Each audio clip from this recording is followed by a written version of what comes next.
What's up, guys? Happy Wednesday. Here we go. Maryland is back, and this is a big game tonight. They're playing Wisconsin at home, and there's no way to sugarcoat this. When you win three straight games like this, and you're riding high, you win at Illinois, which is a top 10, top 15 team. Then you have the dramatic win at Indiana. Like you need some of those games, but man, that was like, oh, are we gonna blow this game? Are we gonna blow it? It's like, damn, now we're gonna lose. And it's like, whoa, how did we win this game?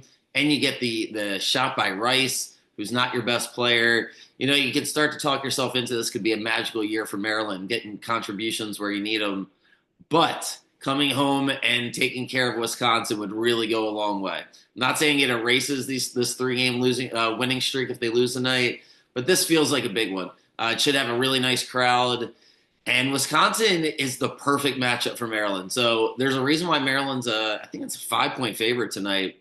I like Maryland tonight. I like them in the first half. I like them for the game. The momentum should carry over. Wisconsin's, I believe, is a worse version of Maryland. They're built relatively the same way. So let's go through Wisconsin, and I'll share my thoughts on it. But actually, before I do that, I just wanted to get off a quick little rant because I just I have a hard time defending anything LeBron James because he is not my favorite basketball player by any stretch. I really have a hard time with a lot of things about his career. But regardless, I feel like what he's doing as a father is like an A-plus job. And Bronny got into the game last night as the Lakers were on a back-to-back. So they wanted to rest some guys, whatever. Bronny gets in. He's not very good. I guess he's objectively bad. But, this morning you're listening to people talk like LeBron's the worst person in the world for getting a son on the basketball team, and this is nepotism, and now he's going to ruin his son's confidence. And I'm just like, man, everything it couldn't be more wrong. Like, people are going to have bad games, number one. This is the whole reason why you're successful in life. Like, if you have kids and you're successful in life, I would assume that it's, at the top of your list to make your life easier for your kids. If he's on the precipice of being an NBA player, it's not like he can't play basketball, right? Like it's not. Would he be in the league if he wasn't LeBron's kid? Probably not. Probably not. But it's not as if we need to start talking like the moral high ground. He's taking money away from some poor kid out there who's not in the NBA. Like this, that's so silly. Like he's good enough to play basketball in every other league in the world, right? Like he's a really, in the whole scheme of things, Bronny James is a really amazing basketball player. Is he good enough to be on an NBA court right this second? Probably not. Is it a big deal? I would think not. He's not playing any important minutes. What happened was he came in the first quarter of the game last night. Like I said, Lakers on a back-to-back. They're on the East Coast. They had won, I think, a handful of games in a row. They're playing the Sixers. They're up early in the first quarter, he gets in the game and he doesn't play very well. And then he gets back in the fourth quarter in mop up duty. And his stats weren't good, but like he had no impact on the game. Excuse me. Like he didn't help them win the game, but he's certainly not the reason they lost the game last night. It's not like the Lakers are forcing him to play crunch time minutes. And it's just rather pathetic for grown men, presumably that have families, to go in there and act like they wouldn't do the same exact thing, and that this is somehow bad for sports or bad for basketball. No, he's just getting pushed ahead a little bit, not a lot, just a little bit, because he's actually really good. So I don't know. I can't. I just find it kind of ridiculous that people would even be upset about it. Usually, people that get upset about those things, in my experience, are just people that are upset in general. So you tend to get outraged about things that it's like, how could that even really bother you? It just doesn't make any sense. LeBron's only going to play basketball for another couple of years. It's a unique opportunity. He's been, obsessed with basketball now. It's been his whole life, even before he was an adult. And for what? You get all the money, you get all the championships, then you have the kids, and then it's like, damn, one of my kids, actually, I think he's got a couple kids, but at least one of them's really good, like good enough to make the NBA. And if I stay in good enough shape, I can kind of make this happen. Really should be celebrated. And I don't even like LeBron. I wish it was somebody else, but whatever. That's my rant for that. Back to Maryland and Greg Gard. Let's talk about Greg Gard for a second. That's the head coach of Wisconsin. Talk about not quite nepotism, but may as well be. I don't know if you guys remember this, but Greg Gard, he got the head coaching job at Wisconsin because his predecessor, Bo Ryan, insisted on it and in not a very subtle fashion. So Bo Ryan retired in 2015 as the head coach of Wisconsin, one of the best head coaches of all time. Great head coach, great guy, great, just awesome head coach. Anyway, he retires and he does it right before the season so that Wisconsin can't open up the search. And they basically hand the job to his longtime assistant, Greg Gard. So Greg Gard's been there for 15 years, or since 2015. So he's been there for what, about 9 years. Pretty good coach. Wisconsin's got basically the same program they've had now for 30 years, under Bo Ryan. It's the same thing. So what they do is they shoot the three incredibly well. They were shooting the three really well before everybody else did. But the reason why I like Maryland so much tonight is Wisconsin built their team this year. Their team is basically a worse version of Maryland. So they have two big guys as well. Was it Stephen Crowell and this guy Nolan Winter? Winter doesn't play as much. Wisconsin will tend to go smaller with Crowell being the big guy and Winter heading to the bench. I think he's only averaging 19 or so minutes a game, at least the last handful of games. But he'll start, and they're actually bigger, taller, and then Reese and Queen. They shoot the three. Both of them shoot the three well. Crawl's a really good player. I think he's 7'1", big, tall, lanky guy.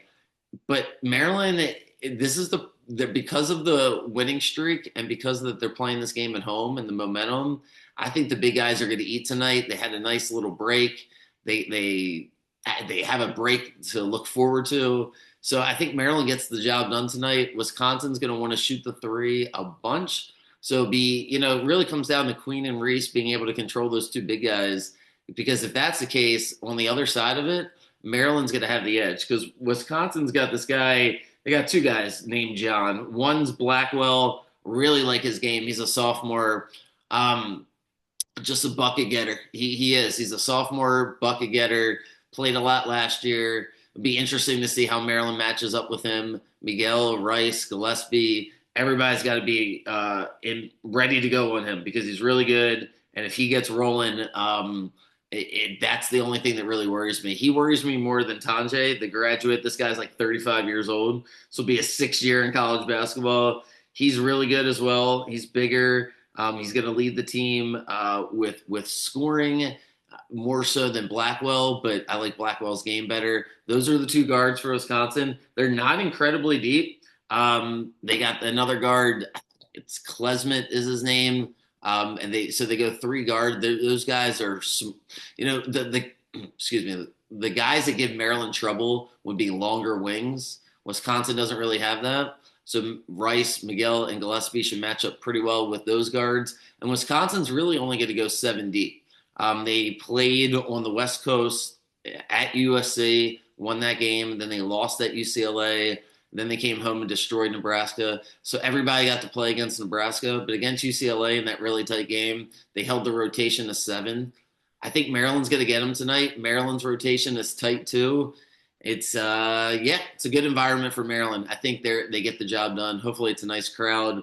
I'm really excited to see how Maryland responds because they haven't had success under Willard, right? When you're going through a long season, like a college basketball season, you have to win certain games. You have to win the way they did against Indiana, but you also need a game like they did against Illinois, because if you're going to win a national championship, and I don't think it's crazy to think that this Maryland team's good enough to get there, just Maryland's A+ game rivals anybody else's. Like their A+ game is really, really good. And that's what we saw against Illinois. They benefited without Illinois' big guy being there. But anyway, what I'm trying to say is you have to learn how to, beat a really good team at home with the momentum. If you're going to win 4, 5, 6 games in a row, this is what it looks like. So can Maryland win 4 games in a row, 4 quality games in a row? Doesn't really count in the beginning of the season when 1 or 2 of those games, are like gimme games against some other schools. This is a big game. There's a reason Maryland's favored. favored by, like I said, 5. Wisconsin's ranked 17th. Maryland almost got ranked, but they fell just out of top 25. They win tonight. I'm 99% sure. Let me just double check as I'm talking, but I'm 99% sure they do not play this weekend. So they win tonight. They're going to get themselves ranked and probably put themselves in a position to knock on the door here of a 3, 4, or 5 seed, depending on how they're going to finish out the year. I mean, their resume is starting to look really good. So they had a little bit of a hiccup. That loss at Northwestern was, I think, probably because they stayed up for the whole game anyway. That one was an annoying game, but they responded great. I can't say enough about the game against Indiana. That was awesome. Yeah, Maryland doesn't play. The next game's Thursday at Ohio State. Then they get Rutgers at home, at Nebraska. The schedule gets a little bit softer. This is an opportunity here for Maryland. They go on a nice run. It gives us something to think about here besides the Chiefs Eagles in the Super Bowl, because that is not top of the mind for me. I'm going to do some football stuff over the next day or two. All the coaching, I haven't even talked about any of that stuff. Just kind of been drained. But I'll do just my recap of everything with the NFL, and then next week we'll go more into the Super Bowl. But yeah, I'm not like super excited about it. I'll get excited when the game actually happens. I thought J Mart was pretty on point. Like, no one's gonna not watch the game. Sounds good, but you know, I don't. Whatever. I've heard that before. I don't think the refs fixed the game, but I certainly think the product could be improved. As I watched that 4th and 1 a million times, it does look like it was first down, but it is what it is. It's going to be the Chiefs and the Eagles. Have a good night, guys. Enjoy the Maryland game. They finally play an early weeknight game, so it's at 7, Big Ten Network. I'll see you guys in the morning. I'll talk about the Maryland game. And if I like anything else, I'll put it out there.